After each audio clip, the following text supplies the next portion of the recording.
सुप्रभात। जय श्री कृष्ण।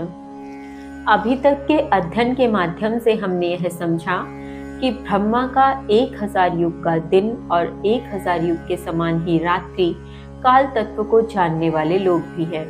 वे समझते हैं, वे जानते हैं कि जब ब्रह्मा का दिन होता है तब यही समस्त जीव जगत अव्यक्त से व्यक्त रूप में प्रकट होते हैं, और जब ब्रह्मा की रात्रि होती है तो पुनः अव्यक्त में लीन हो जाते हैं।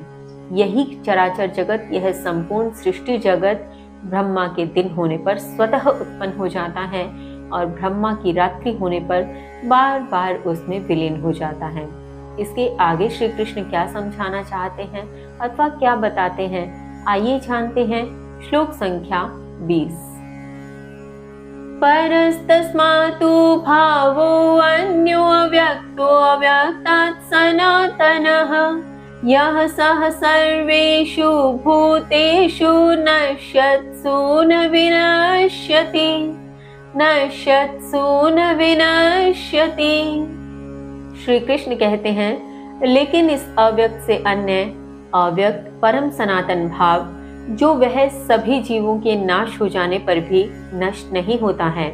भावार्थ, यहाँ श्री कृष्ण उपयुक्त श्लोकों में अध्ययन किए गए उपयुक्त श्लोकों के अनुसार बताए गए अव्यक्त स्वरूप के विषय में उसकी तुलना एक अन्य अव्यक्त भाव से करते हुए कहते हैं कि हे अर्जुन, हे पार्थ, जो भी मैंने तुम्हें अव्यक्त स्वरूप की बात की, जिस अव्यक्त स्वरूप में समस्त प्राणी जगत होता है, जो ब्रह्मा के दिन होने पर व्यक्त स्वरूप में प्रकट होता है, वह अव्यक्त है पूर्व में। ऐसे अव्यक्त से अन्य एक और अव्यक्त परम भाव है, परम सनातन भाव है, जिसका नाश नहीं होता है, चाहे सभी जीवों का नाश हो जाए। यहाँ उस परम सनातन शाश्वत अव्यक्त भाव के विषय में आगे श्री कृष्ण समझाते हैं। श्लोक संख्या 21। अव्यक्तो अक्षर इति युक्तः तम् आहुः परमां गतिं यं प्राप्य न निवर्तन्ते तत् धाम परमं मम तत् धाम परमं मम। श्री कृष्ण कहते हैं, इस प्रकार उसको अव्यक्त अक्षर कहा गया, उसको परम गति कहा गया, जिसको प्राप्त करके वापस नहीं लौटते हैं, वही मेरा परम धाम है।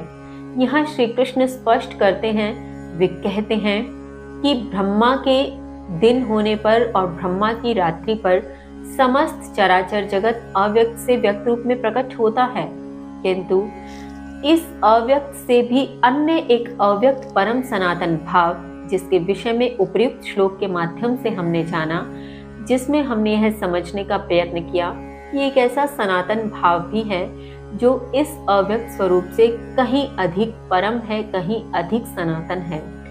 ऐसे भाव को जो प्राप्त कर लेता है, श्री कृष्ण कहते हैं, उसी भाव को अव्यक्त अक्षर कहा गया है, उसी भाव को परम गति कहा गया है, और उसी भाव को जो प्राप्त कर लेता है, वही भाव मेरा परम धाम है। इसके अतिरिक्त मेरा और अन्य कोई रूप नहीं है। आगे श्री कृष्ण क्या समझाते हैं जानेंगे कल।